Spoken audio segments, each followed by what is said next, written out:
एक छोटा सा छेद पूरी नाव को डुबा देता है, वैसे ही छोटी छोटी गलतियां बहुत बड़े बड़े नुकसान करवा देती हैं। आज मैं आपको बताऊंगा वो एक आदत जो आपको असफल बनाती है। या तो आप इस आदत को खत्म कर दीजिए, नहीं तो ये आदत आपको खत्म कर देगी। करत करत अभ्यास जड़मती होत सुजान, रसरी आवत जात सिल पर होत निशान। जिस प्रकार कुएं पर रस्सी का प्रयोग करते वक्त बार बार घिसने से पत्थरों पर भी निशान पड़ जाते हैं, उसी प्रकार बार बार अभ्यास करने से मंद बुद्धि भी समझदार हो जाता है। ये कहावत आपने कई बार सुनी होगी कि पानी की एक छोटी सी बूंद अगर पत्थर पर एक ही जगह बार बार गिरे तो वो पत्थर में सुराख बना सकती है। ये ताकत है निरंतरता की, कंसिस्टेंसी की ताकत, जो किसी भी इंसान को सफल बना सकती है। और इसी निरंतरता की कमी किसी भी इंसान को असफल बना सकती है। आज आपने सोच लिया कि आज मैं पढ़ूंगा, आज आपने सोच लिया कि आज मैं अपने मन को कंट्रोल रखूंगा, या आपने सोच लिया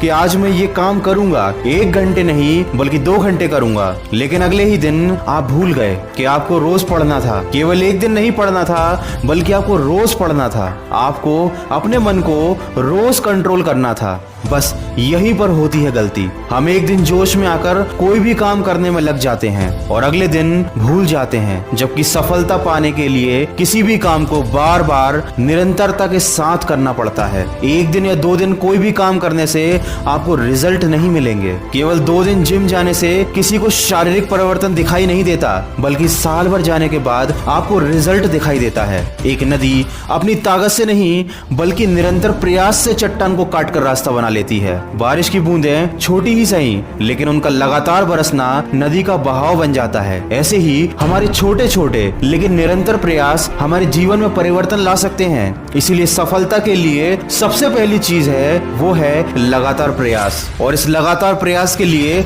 आपको हर दिन मोटिवेटेड रहना होगा। आपको हर दिन याद रखना होगा कि आपका लक्ष्य क्या है, और उसके लिए आपको रोज प्रयास करने होंगे। लेकिन ऐसा क्या है जो हमको ये करने से रोकता है?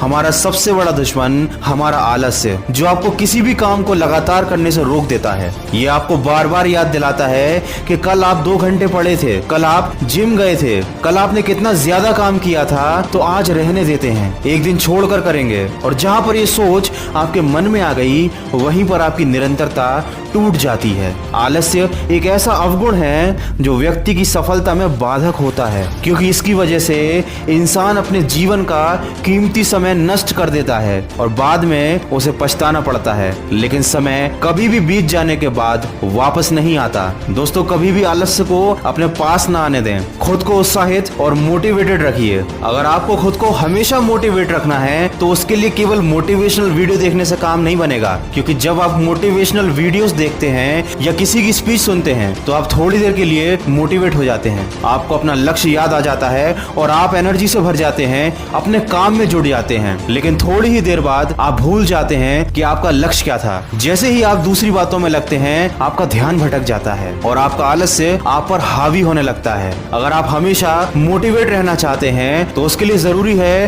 कि हर रोज सुबह आप अपने आप को अपना लक्ष्य याद दिलाएं। आप याद दिलाएं कि आप कोई भी काम क्यों कर रहे हैं, और दिन में एक बार नहीं बल्कि कई बार अपने आप को अपना लक्ष्य याद दिलाना पड़ेगा। भले ही आप एक स्टूडेंट हो, कोई एग्जाम क्रैक करना चाह रहे हो, किसी कॉम्पिटिटिव एग्जाम की तैयारी कर रहे हो, लेकिन आपको खुद को हमेशा याद दिलाते रहना पड़ेगा कि आपका लक्ष्य क्या है। तभी आप हमेशा एनर्जी से भरे रहेंगे और ये आलस्य आपके ऊपर हावी नहीं हो पाएगा। दोस्तों, आलसी व्यक्ति का न वर्तमान होता है और न ही कोई भविष्य। आलस्य में जीवन बिताना आत्महत्या के समान है। जीवन और समय के महत्व को ना समझने वाला व्यक्ति अपना कीमती जीवन और अपना कीमती समय आलस्य में गंवा देता है, और उस व्यक्ति को पता भी नहीं चलता कि उसने अपना कितना बड़ा नुकसान कर लिया। दोस्तों, वीडियो के अंत में इतना ही कहना चाहूंगा, जैसे नदी बह जाती है और लौटकर कभी